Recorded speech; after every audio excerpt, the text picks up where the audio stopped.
हाँ हाँ।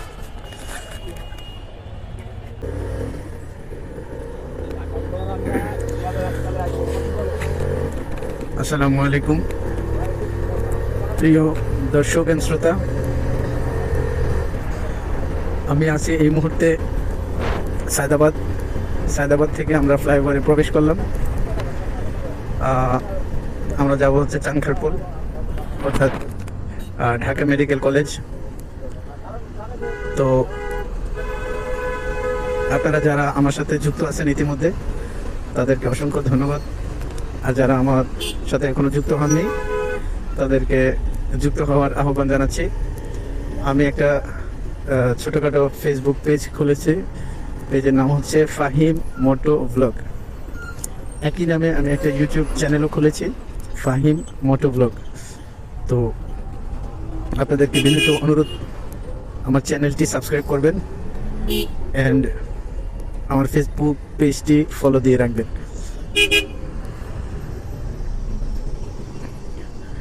আমি আপনাদের মাঝে একজন কন্টেন্ট ক্রিয়েটর হিসেবে পরিচিতি লাভ করতে চাই। আমি নতুন, আমার কথার মধ্যে যদি কোনো ভুল ভ্রান্তি থাকে দয়া করে ক্ষমাশূন্য দৃষ্টিতে দেখবেন। এইসব ভিডিও ব্লগিংয়ের অভিজ্ঞতা আমার আগে ছিল না, একেবারেই নতুন।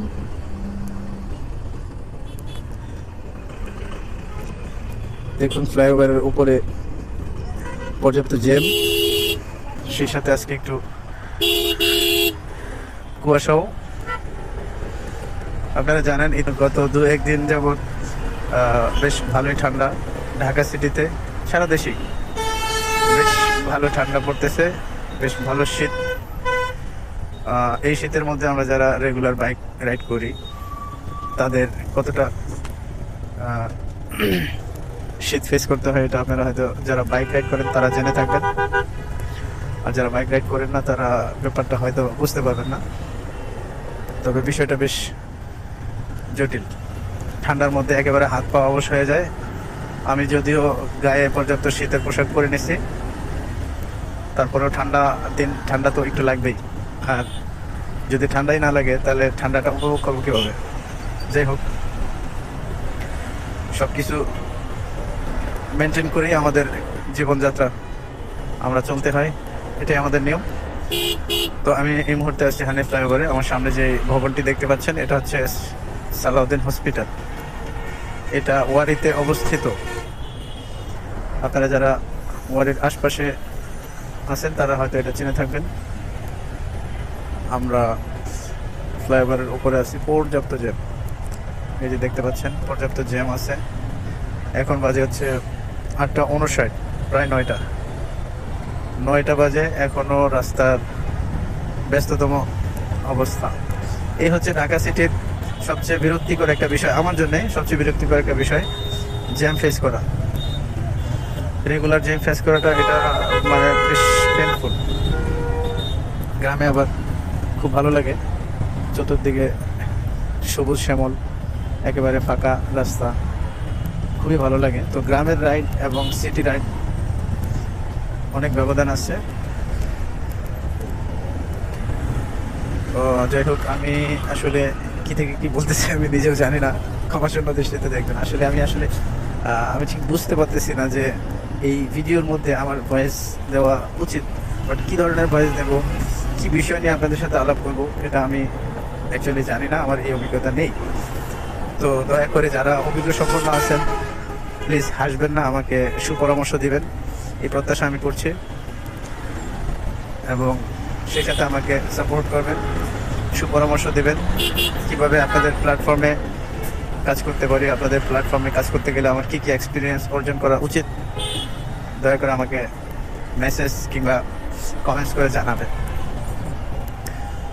তো বন্ধুরা, আমরা আস্তে আস্তে প্রায় গুলিস্তানের কাছাকাছি চলে আসছি। এই যে গুলিস্তানের সাইনবোর্ড, সামনে ডিভাইডার 2 ভাগে বিভক্ত হচ্ছে। সোজা চলে গেছে হচ্ছে ঢাকা মেডিকেল, অথবা কেউ কেউ চানখারপুল বলে থাকেন। আর বাম দিক দিয়ে যেটা নামছে সেটা হচ্ছে গুলিস্তান। ঢাকার অন্যতম পরিচিত একটা জায়গা গুলিস্তান।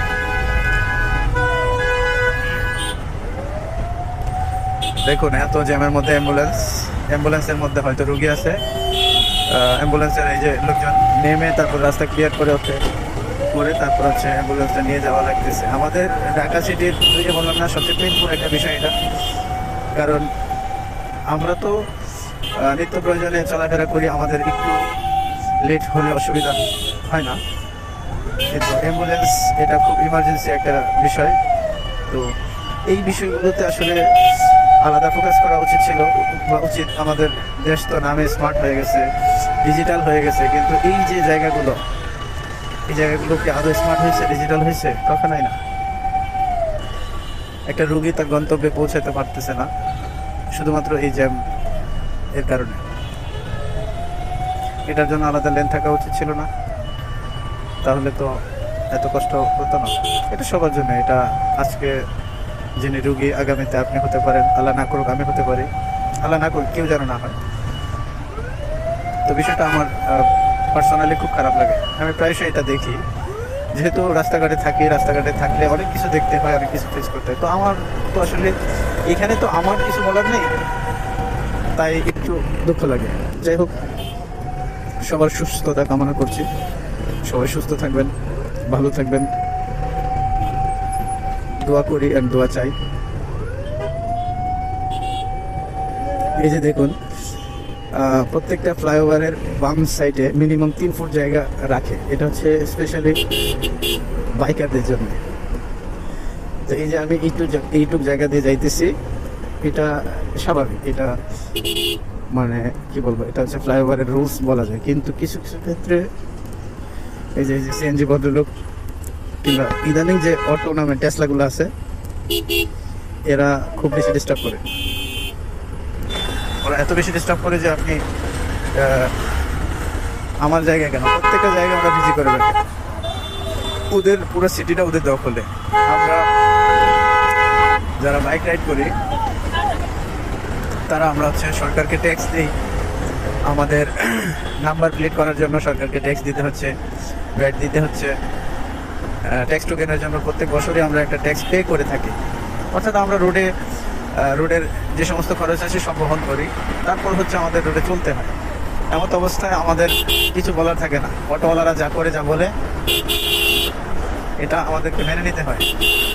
এই যে দেখুন ঠিকানা, এই ভদ্রলোক যাচ্ছে, তাকে আমি হর্ন দিচ্ছি, ডিপার দিচ্ছি, তার কোনো এই যে এখন একটু জায়গা দিচ্ছি, এইভাবেই যেতে হয়। এটা হচ্ছে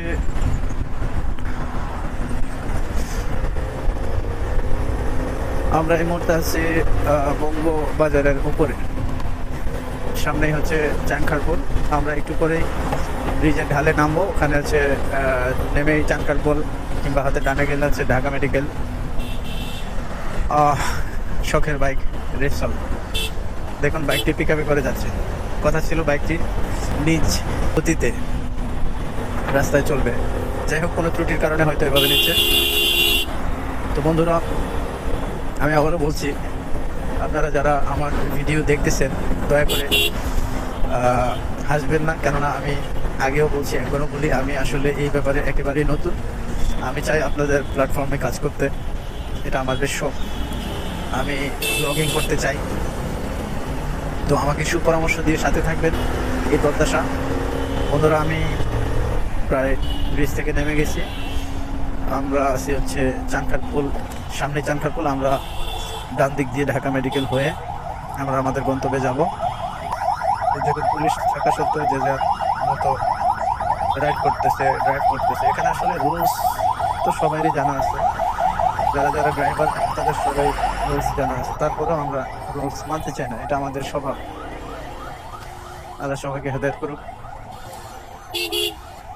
আমি এই মুহূর্তে যেখানে আছি, আমার সামনে ঠিক বাম দিকটা ঢাকা মেডিকেল, আমার ঠিক ডান পাশে আছে বার্ন ইউনিট। এই হচ্ছে ঢাকা মেডিকেল, বাট আমরা যাব এই দিক দিয়ে। বন্ধুরা, অনেক কথা বললাম, অনেক গল্প করলাম, আজকের মতো এখানে বিদায় নিতে চাচ্ছি। দোয়া করি, দোয়া চাই। বিদায়, আল্লাহ হাফেজ, সাথে থাকবেন, ধন্যবাদ।